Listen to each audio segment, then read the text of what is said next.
그리고 신입생분들을 위해서 내신 대비 및 생기부 활동들에 대해서 설명을 드리려고 해요.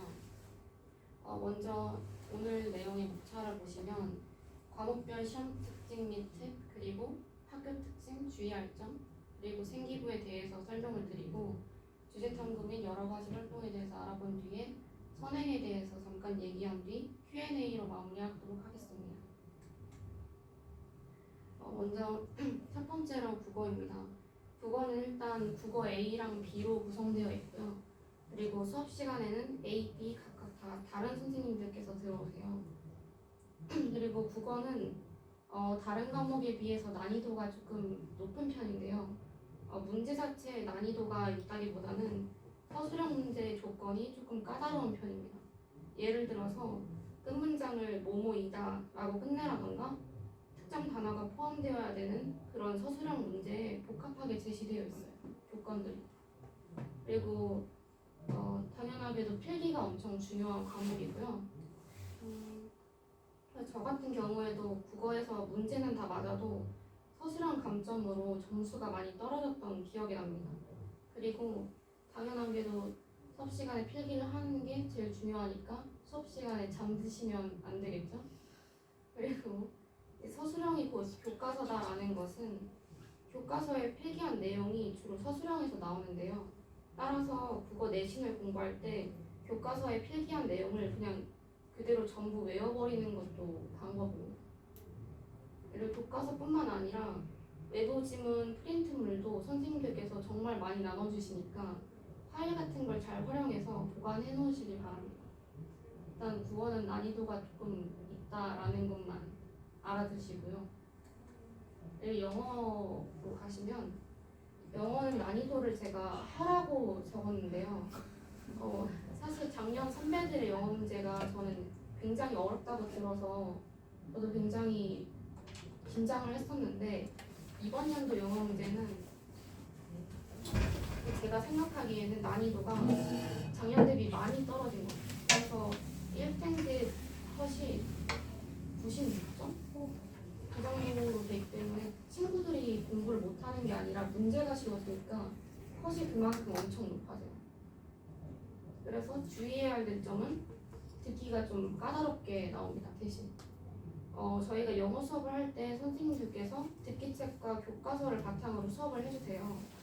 그래서 시험에도 듣기가 들어가는데 그 듣기의 내용을 세부적으로 파악해야지만 풀 수 있는 듣기 문제들이 나오기 때문에 저는 시험 범위에 해당하는 그런 듣기 문제 내용을 그냥 다 외웠던 것 같아요. 달달 외운다는 느낌보다는 전체적인 듣기 내용을 파악한다는 느낌으로 공부하시면 됩니다. 제가 예측을 할 수가 없어서 최대한 기초를 탄탄하게 잡고 가시는 걸 추천드려요. 그리고 이제 또한 영어 문제 유형은 교과서 어법이나 내용에 대한 일치, 불일치 문제가 자주 나오는 편이고요. 모의고사 추가 지문들이 있기 때문에 시험 범위 양이 조금 많은 편입니다. 모든 영어 문제가 그렇듯이 지문에 대한 변형이 나오기 때문에 변형을 조심하시며 문제를 푸시길 바랍니다.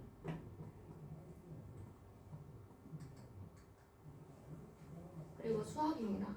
사실 동명여고 수학에 대해 저도 의문점이 좀 많은데요. 문제의 난이도가 점점 상승 곡선을 그리고 있는 것 같습니다. 1학기 중간고사에 비해서 2학기 기말고사의 점수 평균이 정말 확 내려갔고요. 제가 체감하기에도 조금 어려워진 것 같습니다. 하지만 다른 학교들에 비해 난이도는 낮은 편이라고 생각이 되고 교과서 문제 유형이 대부분 출제되기 때문에 교과서 문제를 잘 풀어보고 셈이나 마필 같은 기본 문제집을 풀고 그리고 심화 문제를 어느 정도만 대비하면 충분히 1등급이 나올 수 있는 난이도라고 생각해요. 당연히도 기출문제 또한 많이 풀어보는 것이 중요합니다. 이제 정말 중요한 부분은 시간을 재는 모의 연습을 하는 것인데요. 제가 예비 고1 때 시험 때 어떤 변수가 일어날지 모르니까 불안한 마음에 모의 시험을 많이 봤었는데요. 그게 도움이 되게 많이 됐었던 것 같습니다. 작년 또는 재작년에 출제된 선배들의 시험지를 다운받고 출력해서 시간을 50분으로 맞추고 모의 시험을 혼자 치렀던 기억이 있습니다. 이제 통합과학입니다.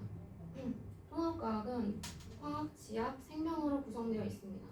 사실 명문 명목상 세 과목으로 구분되어 있지만 실제로는 화학, 지구과학, 생명, 물리 모두 배웁니다. 제가 생각하기에는 난이도는 하라고 생각이 되고요. 그리고 몇몇 친구들 중에 기초를 대충 잡고 심화 문제를 풀고 교과서에 집중을 하지 않는 경우가 많은데요. 그런 경우에는 시험을 보고 어려운 문제만 맞추고 오히려 쉬운 문제에서 틀리는 일이 발생하기 때문에 이걸 방지하기 위해서 천천히 교과서와 그리고 선생님들께서 나눠주신 프린트물의 필기 내용을 잘 확인하며 개념을 잡고 문제집 한 권 정도 분량의 문제를 푼 뒤에 조금의 기출문제만 풀어도 충분히 좋은 등급이 나올 수 있습니다.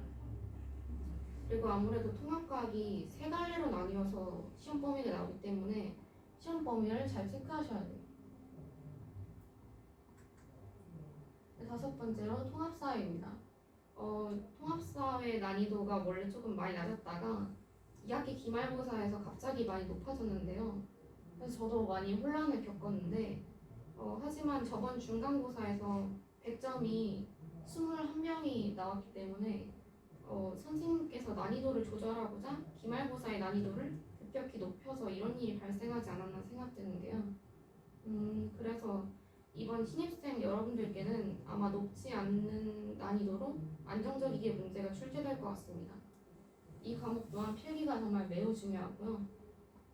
그리고 프린트물 또한 많이 나눠주시기 때문에 잘 챙기시길 바랍니다. 사실 시험 기간 때 모든 친구들이 국수, 영수과 같은 중요 과목에 집중하느라 통합사회에 시간을 많이 할애하지 않는데요. 그래서 통합사회는 배운 당연을 복습하며 틈틈이 공부하시길 바랍니다. 제가 느끼기에는 통합사회는 교과서 내용과 프린트물의 필기를 잘 읽고 자습서와 평가문제 정도만 푸셔도 충분하다고 생각이 됩니다. 만약 불안하시다면 플러스 알파로 기출문제 같은 걸 푸셔도 좋습니다. 마지막으로 한국사입니다. 한국사는 난이도가 되게 무난해서 그냥 중으로 적었고요. 굉장히 전형적인 형태로 문제가 출제됩니다. 또한 서술형 문제가 나오는 페이지를 선생님께서 알려주시기 때문에 서술형 대비 또한 크게 문제가 없습니다. 하지만 그만큼 1등급 컷이 98점 정도로 굉장히 높기 때문에 실수는 정말 금물입니다. 그리고 발생 연도 및 순서 배열 같은 문제가 생각보다 까다롭기 때문에 이제 공부를 하실 때 전체적인 흐름과 일어난 사건의 순서들을 고려하시며 공부하시길 바랍니다. 한국사야말로 필기가 정말 중요한 과목 중에 하나니까 이것 또한 수업 시간에 절대 주무시면 안 되고요. 그리고 통합사회 때도 말씀드렸지만 한국사는 틈틈이 공부하는 것이 정말 중요합니다. 그래서 시험 기간 때 한국사를 벼락치기 하는 것만큼 최악의 경우는 또 없습니다. 따라서 배운 당일날에 10분에서 30분 정도 복습을 하시는 게 정말 좋습니다. 문제를 많이 푼다기보다는 교과서를 많이 다독하는 것이 중요하고요. 부가적으로 자습서와 평가문제지 정도를 풀어주시면 되겠습니다. 그리고 학교 특징을 설명드리겠습니다. 첫 번째로 문이과 비율입니다. 저희 학년에는 문과 친구들이 2고 이제 이과 친구들이 1로 한 2대1의 비율 정도라고 생각하시면 돼요. 따라서 2학년 내신에 있어서는 문과 친구들이 등급을 받기에 조금 더 유리하다고 볼 수 있습니다. 그리고 통계적으로 저희 학교는 수시 비율이 굉장히 높은 학교예요. 그래서 종합 교과 전형을 생각하시는 분들에게 유리하다고 할 수 있어요. 전체적인 난이도는 제가 생각하기에는 선정, 대성, 예일 이런 학교들보다 좀 낮은 편이라고 생각이 되고요. 동명여고는 많은 활동과 행사가 있어서 학교 생활을 즐기기에는 좋지만 이 요소들 때문에 내신을 챙기지 못할 수 있으니 주의하시길 바랍니다. 이제 고등학교에 올라가게 되면 자기 혼자서 다뤄야 되는 정보 양이 어마어마하게 많아지는데요. 그런 학교 공지들이 리로스쿨과 밴드에서 올라오니까 리로스쿨과 밴드를 잘 확인하는 습관을 들이시는 게 좋아요. 리로스쿨에서는 이전 기출 문제들이 올라와 있고 성적 확인, 그리고 답안지 확인, 교과 활동 기재 등 중요한 기능을 하니 선생님의 안내에 따라 잘 활용하셔야 합니다. 그리고 밴드 또한 주제 탐구 관련 안내, 그리고 시험 범위 공지, 학교 행사, 활동 안내 공지 등 중요한 공지들이 올라와 있으니 잘 확인하셔야 됩니다. 또 이야기로 넘어가겠습니다. 생기부는 이렇게 크게 4가지로 나눠서 설명을 드릴게요. 첫 번째로 도전 프로젝트, 주제 탐구, 학교 자율적 교육 과정입니다. 도전 프로젝트는 목표를 세워서 자신의 성실함을 인증하는 것이라고 할 수 있어요. 선생님들께서 정말 추천하는 활동이고요. 새학기에 선생님께서 이제 도전 프로젝트에 대해 안내를 해주신다면 무조건 신청하는 게 좋습니다. 그리고 주제 탐구는 각 6개의 과목별로 연관된 주제를 정해 PPT를 제작해서 직접 앞에서 발표를 하는 활동입니다. 주로 시험 끝난 직후에 시행을 하니까 세특에 쓰이거든요. 그래서 자기의 진로와 연관된 주제를 통해 발표하는 것이 좋습니다. 그리고 학교 자율적 교육 과정은 지금 신입생 친구들에게 시행될지는 모르겠지만 일단 1교시 동안 친구들에게 직접 수업을 하는 활동입니다. 저는 직접 친구들 앞에서 실험을 진행하면서 비누화 반응에 대해서 설명을 했던 적이 있어요. 1교시 동안 자기가 주도하는 수업인 만큼 준비 기간이 몇 주 정도 걸리기 때문에 오래 걸린다는 단점이 있습니다. 하지만 그만큼 의미가 있으니까 만약에 기회가 온다면 신청하시길 바랍니다. 그리고 두 번째로는 동아리입니다.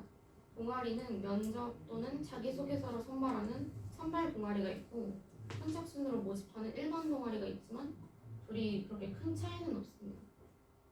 따라서 진로와 연관된 동아리를 선택하는 것이 좋고요. 처음 선택하실 때 신중하게 결정하시길 바랍니다.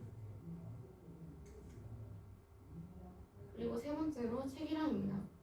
책이랑은 말 그대로 책을 읽으며 진행하는 방과후 수업이고요. 세특에 쓰이는 활동입니다.